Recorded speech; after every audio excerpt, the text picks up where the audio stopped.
Hey everyone, and welcome back to another innovative investment idea. My name is Dave, and in today's video, we'll be taking a look at the general state of the market as of June 2020, and despite everything going on with the economy, why I believe buying stocks is still the best strategy until further notice.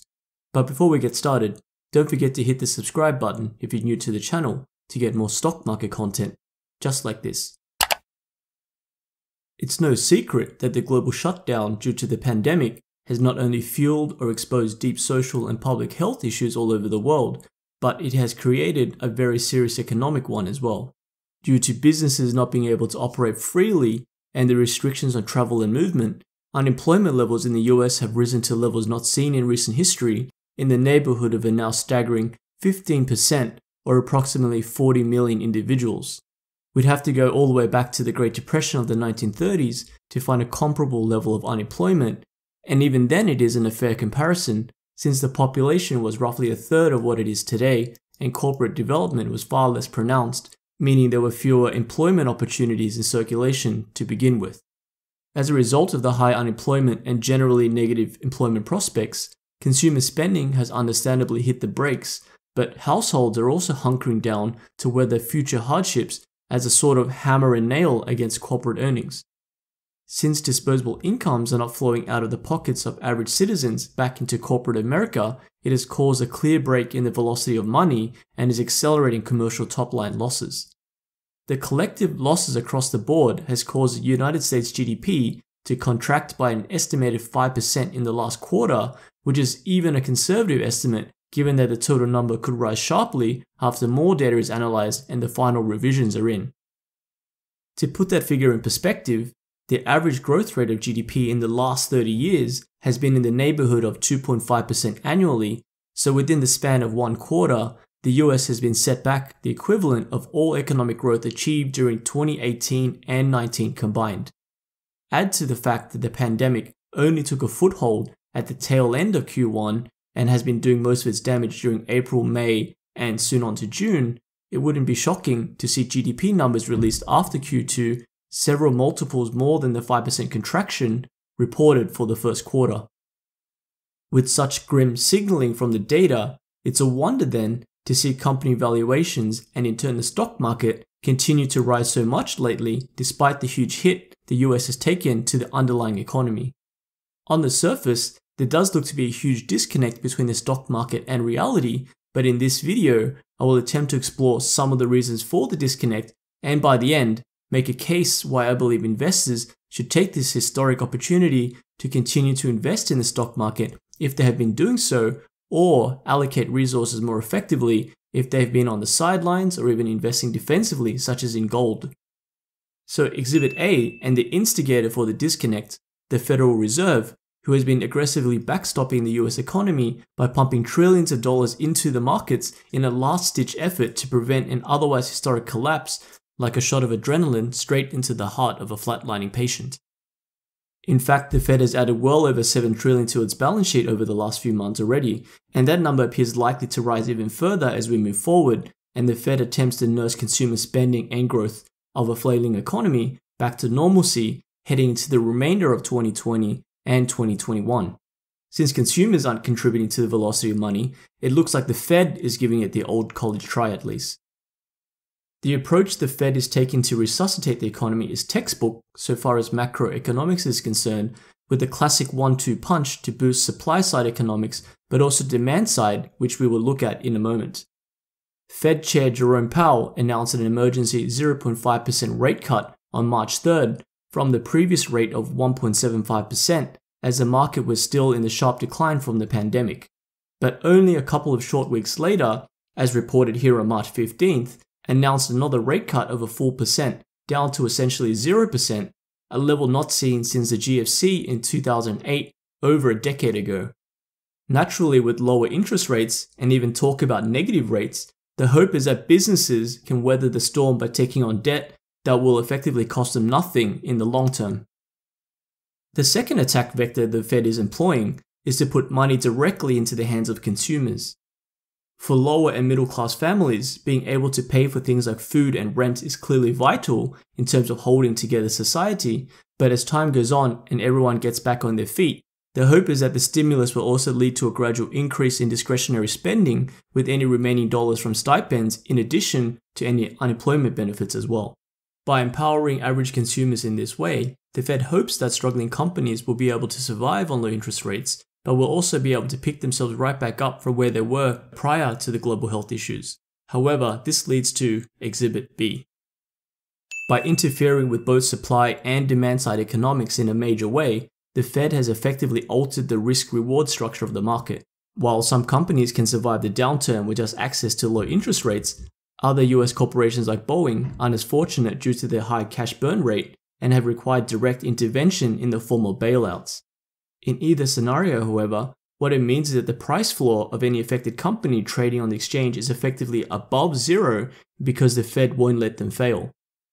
To express it another way, only savings accounts and treasury bonds used to earn what is known as the risk-free rate because the deposit and interest was guaranteed by the government, but now that guarantee appears to have extended beyond banks to also include many listed companies as well.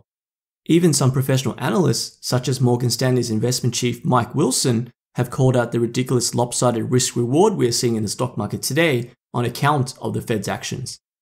So in theory, investors could enjoy an infinite and uncapped positive return on a stock, but there is zero chance of having that investment become worthless in the future because the company will be propped up if it fails. The favorable risk-reward has undoubtedly already been one of the catalysts in the market's recovery to this point.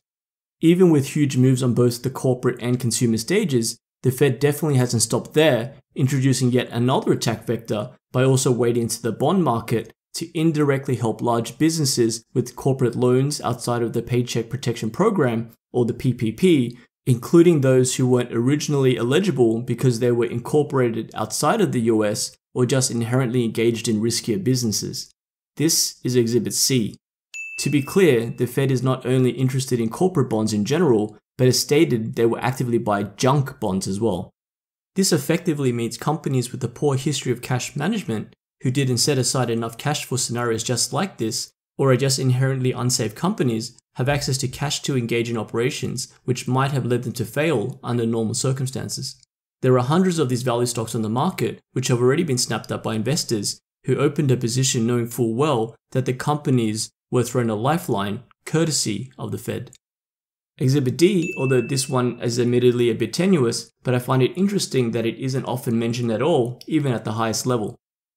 A shadow organization colloquially known as the Plunge Protection Team officially formed in 1988, but has always operated directly under the sitting president. As can be seen from Wikipedia, the group was last known to be active in 2008 under then-President George W. Bush, when it played a direct role in the resurrection of markets as a result of the GFC. While no official statement or news has been released regarding their recent activities, the absence of the PPT in 2020 during what looks to be the worst economic downturn in history is oddly conspicuous.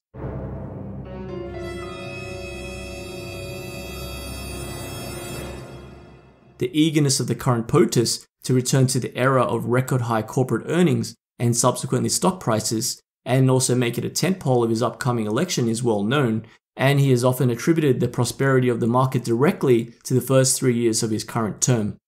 It is also strangely convenient that all of the appointed sitting members of the PPT are known presidential sympathizers.